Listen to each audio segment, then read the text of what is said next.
Paul, what are you doing here? It's a fire station. I work here. Thought the big yellow hat might have been a giveaway. What's going on? I think you should sit down, Paul.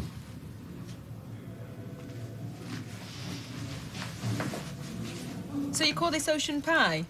Well, there's only haddock in it. You didn't cast your net very far, did you? It was all that Deb had. I'd have thought you'd have gone to Fresco's. I mean, you've been planning this for months. Well, anyway, the Salsaire compliments the food, even if nobody else does. It's excellent, thank you. Yeah, well, if anybody should know about wine, it's these two. Where have you put the paper bag, by the way? Well, thank you, Kim. It's the least we could do for your anniversary, isn't it? Hmm? Oh, I meant to pick up a bottle, but I forgot, sorry. That's not something she'd ever do. Did you make that, Deirdre? No, she got it from John Lewis. You will not find anything like that in a department store, Rob. It's a one-off. You got that right. Well, I like the, camels. No, it's nymphs frolicking. Oh, of course, right. Yeah, no, I can see it now. It's very special. Oh, do you reckon? OK, give him a top up. What happened to Tony's knocked us all for 6. And being there at the scene, you wouldn't be human if you didn't have a reaction. I will never forget that night. But that doesn't make me unfit for duty. I am more committed than ever. No one's questioning your commitment, Paul. I just need to know that you're at your best thinking straight. Occupational health think I'm ready. Eileen disagrees. Really? I just don't want you putting yourself in danger before you're ready to come back. You're not qualified to make those judgments. The experts think I'm fine. Eileen tells me your behaviour's changed. You're withdrawn, moody. I've been grieving. So, yeah, I haven't been doing cartwheels and whistling Dixie. I will pass any psychological test you like. What about what you said to Sunita? 'Cause that wasn't you. What I think of that woman has nothing to do with the job. I'm only trying to help you. Yeah, well, what would help me is going back to work. Oh, hold on. You can't use firefighting as some sort of therapy. I wasn't saying that, boss. Look, what I think you two need to do is go home and talk this through. OK. As long as I'm all right to clock on tomorrow. I'm sorry, Paul. I have got to be absolutely sure you're not going to put yourself or any other people at risk. I'll be in touch. Soon. Do you know what? You can keep your fancy bars and your clubbing. You can't beat your settee, bag of chips, cuddling up to the man you love. Maybe. But I don't like having red sauce on my paper. What? I put with your brown. It's not right. It's like having petrol and diesel in the same engine. All right. Maybe we can compromise on mayo. No way. Look, my religion might be negotiable. Maybe even my football team with a gun to my head, but me and brown sauce, we go to the grave. Oh, leave it, Tyler. Go away. I better see who it is. All right, but get rid of them. I've got all the company I need. All right, you best come in. You've got company. Hiya. I hope we're not disturbing you. Yeah, I was just having my tea, actually. The girls wanted to say that they're sorry. I've been dead cut up about what happened. Me too. Right. Can I get anyone a brew? We brought some plank. £7 it were. Be shame to let it go to waste. Well, I'm sure one of you's got a birthday coming up. Fizz. They know they've let you down. They did, yeah. I'm amazed I still recognise some of you from the front. I thought you were my mates. We are. We've been wanting to come around for ages, haven't we? Honestly, we have. We just didn't have the guts to show our faces. So what's so different tonight? I asked them to come. What? Why would you do that? Kirsty tried to cut me off from all my friends, but I won't let her succeed. Life's too short for grudges. At least hear them out. If there's any further questions, don't hesitate to call. Well, the sooner you thought about the ones I've already asked. Mr. Allahan, I know you're unhappy, but I assure you we've done everything we can. My condolences again.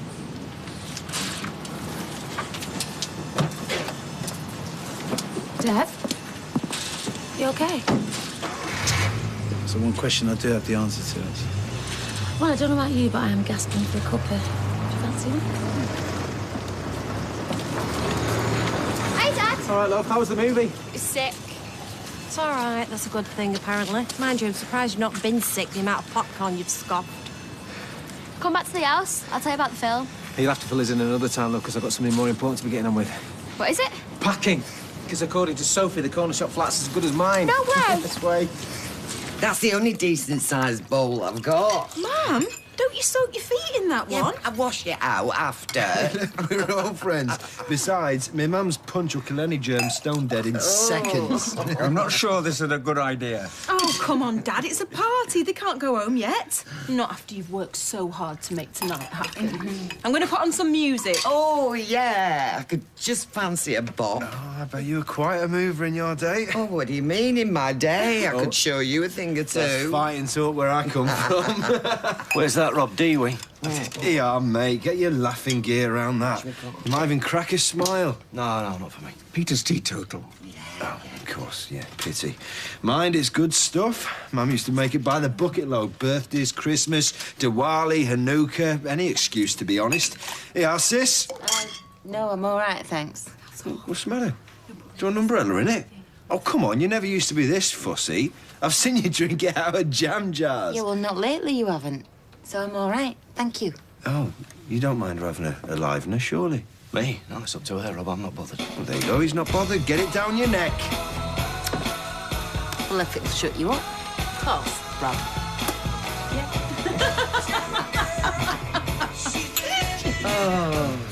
Hey, she's got a good one there. He's proper charming. Yes, it was Lewis Archer. Exactly. Look, I'm going to make tracks. Because if I stay here any longer, he's going to get a taste of my punch, believe me. All right, well, I won't be far behind you. Good luck. There you go. Oh, I've put a little something in to take the edge off. Thank you. So, what did the police say? The police have concluded their investigation. They are satisfied. That's Anita. She, You okay? Yeah, I'm all right. I'm fine. Just, just hoping for some miracle, you know, some scrap of evidence that might exonerate her. But no, it was what it always seemed. I'm so sorry, Dev. Don't be. I'm just glad that you're all right.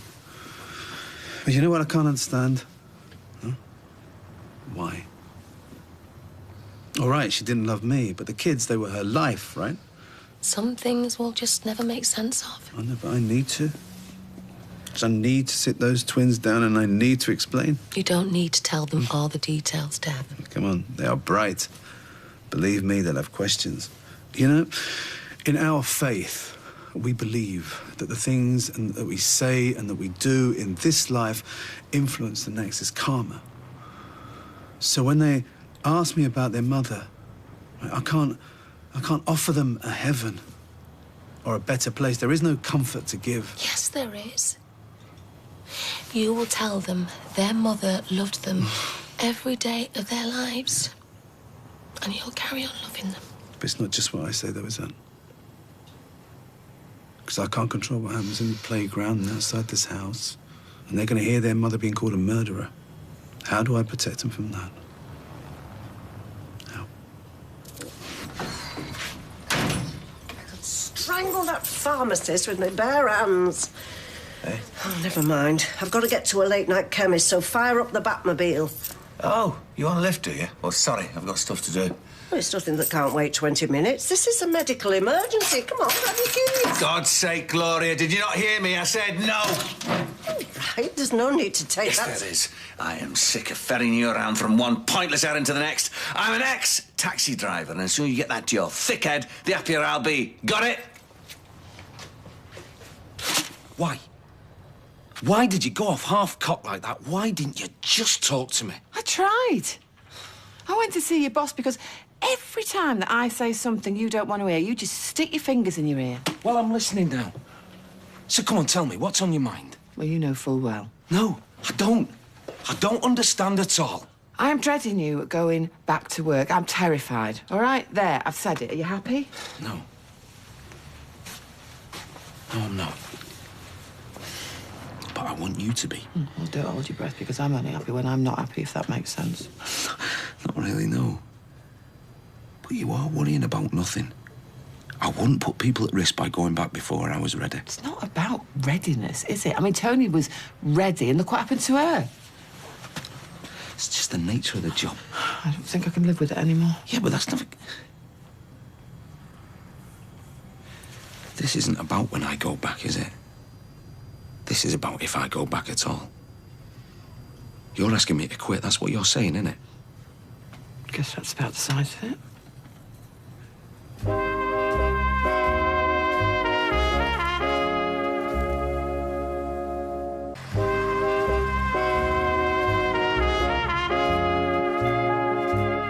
If I'm going to understand this, I need to know what's changed. Everything's changed. It changed that night. That night, that was extreme, OK? It wasn't day in, day out. What you saw... I will never forget.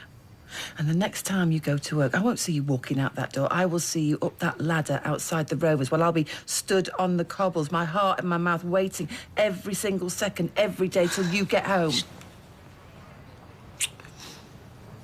Do you think I want you to be scared, eh? Well, it's streetcars. They need drivers. I could get you shifts. Right, and what happens when I have a crash or I get mugged? Do I have to get another job then? It's not the same. No. No, it's not. I'm sorry. I've tried pulling myself together, rationalising it, but it makes no odds. I just can't do it. Hi, it's just me. Oh, is this a bad time? I'll leave you to it. Look, you don't have to go. No, I need to clear my head. And now the police have released her body, I can get things sorted. Because it's tradition that we have the cremation as soon as possible after death. Well, if there's anything I can do to help. Oh, no. But this is the easy part. The ritual and the rites. Because it's all laid down for you. You don't have to think. But it's the next day, isn't it? The rest of my life. And that's the tricky bit. Well, Sunita's family be there. I know. No, they can't really handle what's happened. They can't come to terms with it, and I understand. Maybe I'd want to hide away as well in their place. Like I said, Carl and I are here, you know, if you need us to help.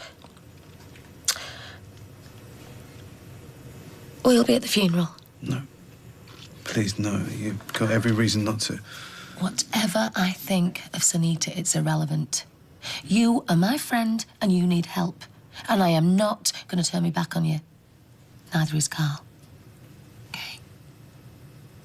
So anyway, right, Kirky's driving down this country lane in his van, and he hit this pheasant or partridge or something. Oh, poor love. Anyway, right, so he jumps out, picks it up, slings it in the cab and thinks, all right, we'll have that for our tea. Have you ever had game bait before? I've been caught one after another, but I never ate one. Oh, I won't fancy eating roadkill. Oh, no. Yeah, but if only it had been. The flaming thing came back to life on the M62. Started flopping about the cab. Turned out it'd just been stunned. Hey, not half as stunned as Kirky, Apparently it was all over the road. What happened to the bird? Well, last he saw of it, it went belting across the car park at Welcome Bay.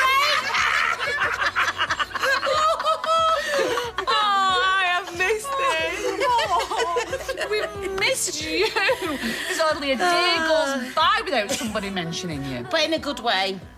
Not gossip. Yeah, I don't believe that. Oh, it's true. We could kick ourselves for swearing Kirsty's lies. Well, you weren't the only one she filled. I completely understand if you wouldn't want to come back, but we'd love you to, all of us. I don't know. I've got commitments at the cafe. I couldn't let Roy down. Oh, no. You leave Roy to me. You belong at that factory. You're the heart and soul of the place. Here. All right. I'll go and speak to Mrs. Connor in the morning. Oh, hey. You took your time, didn't you?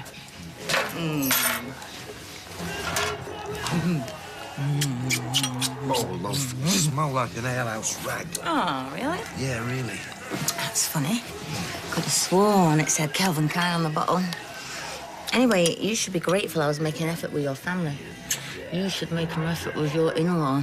Outlaw, you mean? You know, baby, there's really no need to get jealous of Rob just because he's so popular. Black Death was popular, wasn't it? And the day that I'm jealous of that smarmy little ponce will be the day that I pack up, I'll tell you that. You know what? I think Tracy's making a mistake, I really do. Oh, yeah. She's such a catch, isn't she? I mean, I wonder if Rob even knows about the centre parting she gave Charlie Stubbs. Hey. Well, I think he should be the one on guard, don't you? Yeah, I suppose so. I mean, it's not exactly a match made in heaven, is it? Yeah, I don't suppose there's room in our bed, is there, for a little alehouse rag like me? Go on, then, I suppose so. Hey, can you imagine if them two had a kid? I don't need to. I have seen the omen. He treated me like dirt. Practically bit me head off. All because I asked him for a lift. Well, you do treat him like a chauffeur sometimes, Mum. I mean, you even ride in the back. It's like something out of Driving Miss Daisy. You cheeky mare. She were 80 if she were a day. Listen, I won't be spoken to like that. You mark his card. No. She looked happy. And I think we both know why. What's up, Carl? Well, you know what she can be like. She caught us at a bad time. Well, there hasn't been a good time lately, has there? Look, if there's something on your mind, just tell me. So, do you remember Irina and Nisha? Your cousins? That's right, a clever thing. Well, anyway, they have very kindly agreed to wash and shroud your mum and get her ready What for? so that we can say goodbye. I don't want to say goodbye. No, and I know. I know you don't, sweetheart. None of us do. But, you know, sometimes we all have to do things that we don't want to, right? Like tidy our bedrooms. Yeah, a little bit like that. So anyway, you are going to see your mum. But what you have to remember that it's not her. Okay, not really. It's just her body. Where is she? She's moved on. To show her that we still remember her and that we still love her, we are going to offer flower petals and place garlands, and honey, we are going to make her look beautiful, just like she always was. Okay. And I know that both of you are going to just make her so proud. Yeah, not just this week, but for the rest of your lives, because I know she's always going to be watching over you, and because she loved you very much, didn't she? Yeah? Good. And that's something that never ever dies, is it? Come on. Now you guys get to bed, and I'll be up to tuck you up in a minute.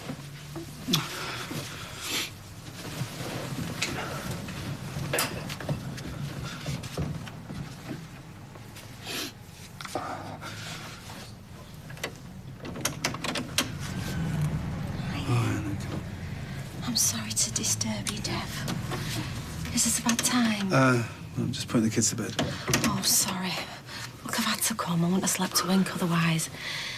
I hear you're letting the flat to Tim. Yeah, I think so, yeah.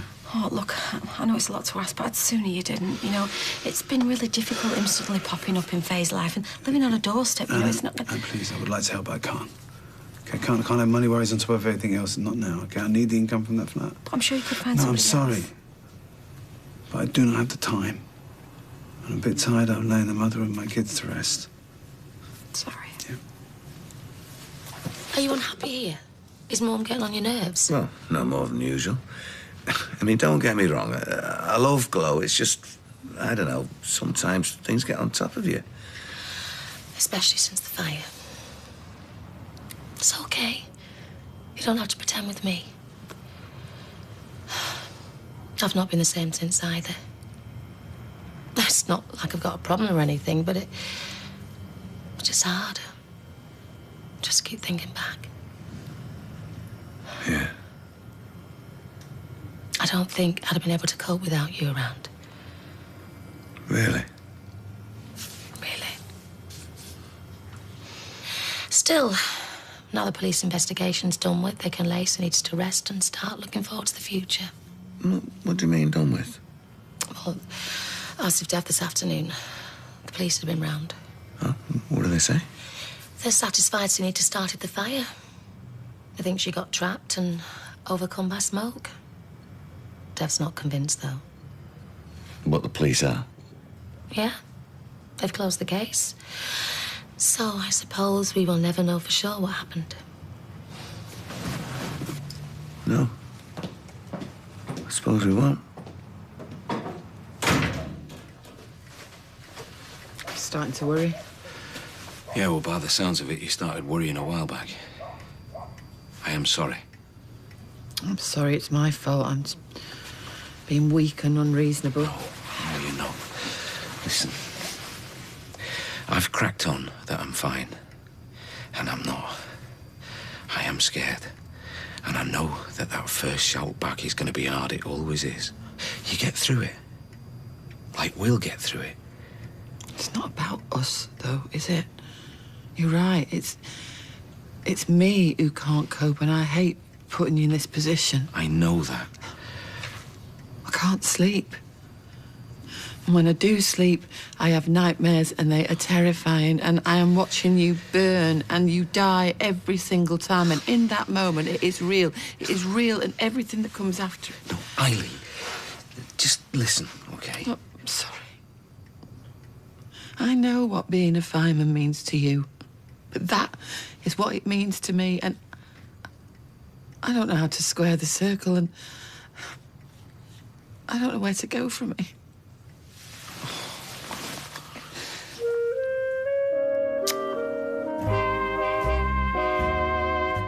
So could this be the end of the road for Paul and Eileen's relationship? Sue Cleaver teases the troubles ahead for Eileen on itv.com/Corrie.